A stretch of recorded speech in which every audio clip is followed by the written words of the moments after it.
Bon, du coup, l'idée c'était de te faire une petite vidéo sur les bandes d'étanchéité de chez Spax. Ça peut être d'autres, hein. Là, tu vois, je les ai posées sous une petite pluie. Du coup, il faisait un peu frais ce matin et le temps que je les pose, elles sont autocollantes. Là, elles ont pris le soleil et je les avais bien posées tendues, nickel. Et là, en fait, avec la réchauffe, ça doit se dilater un peu sur la longueur, donc ça fait des petites bosses. Ça posera pas de problème puisque je vais pouvoir les rattraper ces bosses après. Donc déjà, bandes d'étanchéité qui ne sont pas obligatoires dans le DTU, mais qui sont conseillées sur les terrasses qui sont comme ici, tu vois, c'est une terrasse en béton avec des plots réglables. Et donc le but, c'est d'avoir une lambourde qui soit durable. Donc si c'était que des lambourdes propres comme ça, sans nœuds, j'aurais tendance à te dire t'es pas obligé d'en mettre. Mais comme j'ai beaucoup de nœuds sur celle-là, notamment avec les pénuries de bois et tout ça, ils ont tendance à mettre un petit peu tout, même si c'est traité classe 4, certifié classe 4. Disons que c'est pas obligatoire ça sur du bois classe 4, mais comme j'ai ces nœuds là, et pour une durabilité et une pérennité de l'ensemble, je préfère en mettre. Par contre, ce serait obligatoire sur de la classe 3A et 3B, naturelle. Donc du coup, je pose ça, et en plus, entre les lames, c'est des lames comme ça, tu vois, classe 4, 145 par 28. Donc entre mes lames, qui vont du coup dans l'autre sens, hein, perpendiculaire à mon platelage, à mon lambourdage, je viens mettre des cales de chaque côté. Je les ai pas avec moi là, je te montrerai ça dans une prochaine vidéo. Mais en gros, c'est des cales qui font minimum 3 mm et qui te permettent de désolidariser ta lame de la lambourde. Ce qui fait que ces bandes là d'étanchéité, elles sont utiles que parce qu'il y a une ventilation en plus entre la lame et la lambourde. Si tu mets directement ta bande d'étanchéité, que tu plaques dessus ta lame comme elle est posée là en fait, et ben du coup tu vas toujours avoir une stagnation d'eau. Donc ceux qui disent que ça c'est complètement inutile, c'est parce qu'ils mettent pas les cales avec. Je t'avais fait une vidéo avec Pascal sur une terrasse en structure exotique, en lambourdage croisé, et on avait posé du composite dessus. Donc on avait mis ça, bande d'étanchéité, et c'était du composite en fixation à clips. Donc t'as des rainures sur les lames composites, et tu viens mettre tes clips, et ces clips là viennent caler. Alors c'est pas dans les normes puisque c'est pas 3 mm, mais ça fait pas partie des DTU. Mais du coup ça vient quand même caler ta lame et laisser une lame d'air entre la lambourde et le dessous du platelage. Donc ça je le mets que quand ma lame est calée par rapport à ma lambourde. Mais aujourd'hui je fais que des conceptions comme ça. C'est-à-dire que c'est à la fois ventilé et étanché sur le dessus. Et donc ici j'ai un double lambourdage parce que je vais avoir une lame qui va partir à peu près de ici, qui va déborder là, qui va être portée par la planche de rive ici, et donc je vais avoir mon débord qui respecte aussi le débord maximum, c'est-à-dire que là je vais avoir 15 mm de débord par rapport à ma planche de rive. Donc je fais ce type de structure là, et ça marche très bien, et tu vois je suis pas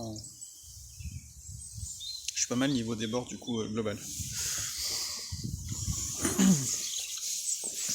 Donc je voulais te montrer comment je le pose, sachant qu'ici je vais le mettre là pour le départ.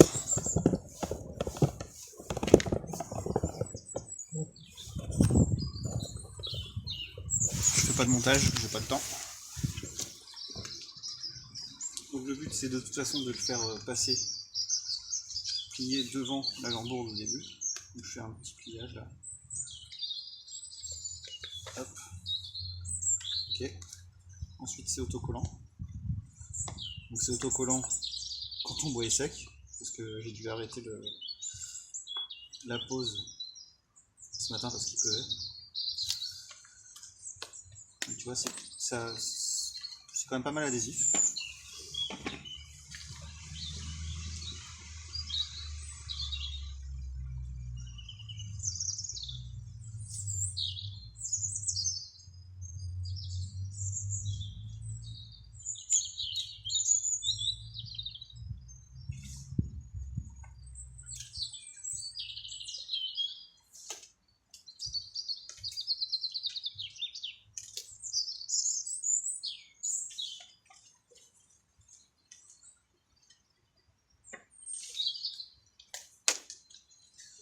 Tu observes la méthode de pose, ça c'est ce qui couvre l'adhésif.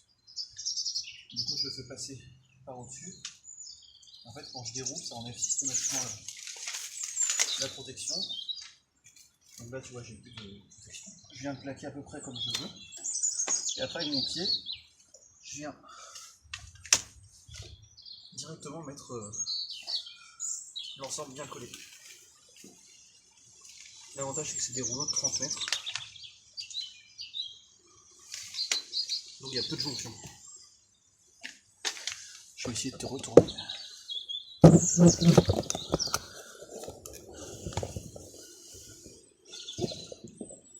faire un point.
Et voilà.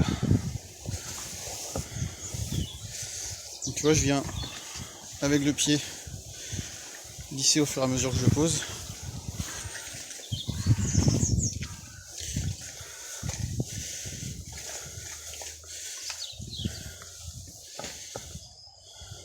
Et ça le fait très bien.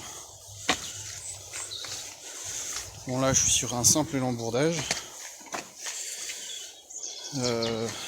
L'embourdage à plat, anthrax ici de 60 cm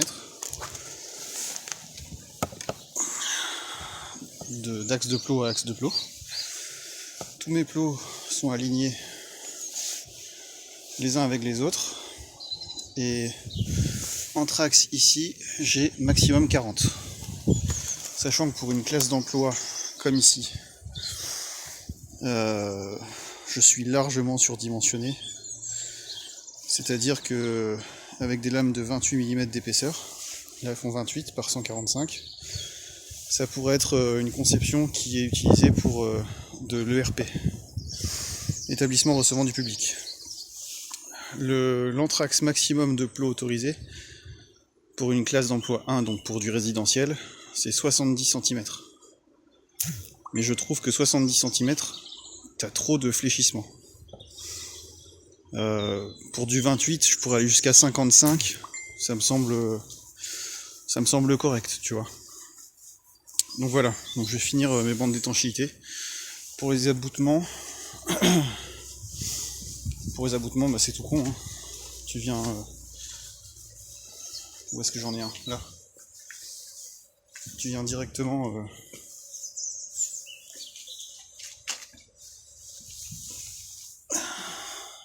les mettre l'une contre l'autre. Là, quand il y aura la lame, ça sera bon. Et puis là-bas, je laisse dépasser pour l'instant. Et avant de faire ma dernière lame, quand je serai arrivé à 3 lames du bout, je ferai ma découpe de lambourde pour que ça tombe propre, nickel. Donc là, il me reste un petit bout, je vais reprendre un rouleau. C'est par rouleau de 30 mètres linéaires. Sachant que pour du simple lambourdage comme ça, tu comptes 4 mètres linéaires par mètre carré de terrasse, 4 à 5. Moi, je pars plus sur 5 en général parce que j'ai des anthrax assez resserrés.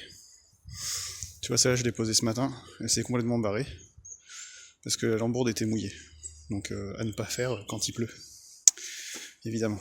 Donc si tu veux le faire, t'as la solution d'agrafer, mais c'est con parce que du coup, tu crées des trous dans tes bandes d'étanchéité. Alors là, du coup, je vais tout simplement la remettre en place. Et quand je poserai mes lames, elles seront fixées par les vis qui traversent. Voilà. Au niveau des normes, je t'en parle maintenant parce que comme ça, ce sera fait. Ici, mes lames vont dans ce sens-là. Par rapport au mur, il faut que tu aies minimum 8 mm de jeu. Là, on est dans le sens de la longueur de la lame, donc ça va pas trop varier. En général, je mets 10. Et dans le sens des largeurs, c'est pareil, c'est 8 mm en périphérie, sur tout point pour du bois massif. Pour la terrasse qu'on avait faite en composite, c'était pas les mêmes dimensions. Je crois que c'était 15 mm qu'on mettait. Enfin voilà. Comme ça, tu as un petit visuel sur les bandes d'étanchéité. Tu vois qu'elles perlent bien, donc c'est cool. T'imagines que si tu as 3 mm de jeu entre ça et la lame, dès que tu as du vent qui souffle en dessous, ça vient tout nettoyer. Et oui, aussi au niveau ventilation. Point important, pour avoir une bonne ventilation, il te faut minimum 10 cm entre le dessous de ta lambourde et le sol. Donc là, moi j'ai des plots qui font 80 à 140. Donc au plus bas ici j'ai 80, et quand ils sont au plus haut j'ai 140. Au plus haut là-bas, là où il y a le trou de flotte là. Donc il faut minimum 100 mm entre dessous lambourde et sol fini. Et il faut compter en ventilation totale 1/50 de ta surface totale. C'est-à-dire que là j'ai 35 mètres carrés de terrasse. Donc 1/50 ça fait 0,7 mètres carrés. Donc il me faut 0,7 mètres carrés de ventilation. Dans cette ventilation là tu comprends le jour périphérique partout et tu comprends ton espacement entre lames. Attention, il faut prendre l'espacement entre lames dans le cas du bois massif en hiver où ton bois est le plus gonflé. Donc là moi je vais faire une pause avec des joints à 5 mm. Tu vois, on est en avril. Le bois il est moyennement sec. Il est à peu près à 18% d'humidité, donc je fais des joints de 5 mm. C'est ce qui est conseillé, voilà, 4 à 6, donc je fais 5. Et donc ces 5 mm là, tu les multiplies par le nombre de joints. Donc moi c'est des lames de 145 sur 35 mètres carrés, donc tu fais 35 mètres carrés divisé par 0,145. Et ça va te donner ton nombre de lames. Et après tu arrives à trouver comme ça ta surface en mètres carrés de joints périphériques et de jonctions entre lames. Donc pour l'hiver, tu peux compter, si tu es à 5 mm en pause là, tu vas diminuer peut-être à 3 au pire des cas, et il faut qu'il te reste 3 en hiver, quoi. Donc tu comptes 3 mm par mètre linéaire de lame. Et du coup, si tu n'arrives pas à 0,7 mètre carré, et ben tu rajoutes des grilles de ventilation. Dans tes lames de rive, sachant que comme l'air c'est un feignant et qu'il va toujours aller au chemin le plus direct, si par exemple ici tu vois j'ai une terrasse qui est comme ça dans toute la longueur, et ben il vaut mieux privilégier d'en faire une ventilation de ce côté là et une en diagonale là-bas.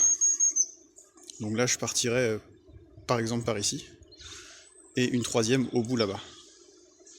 Donc ça ferait 3 ventilations, je pourrais en faire un peu plus, mais 3 déjà ce serait pas mal, ça permettrait de compléter. Et du coup tu choisis tes dimensions de grille de ventilation pour atteindre ces 0,7 mètres carrés. Voilà, mais normalement, déjà si tu il y a suffisamment d'espace dans tes joints entre lames, tu es assez large. Voilà, petite vidéo de 15 minutes.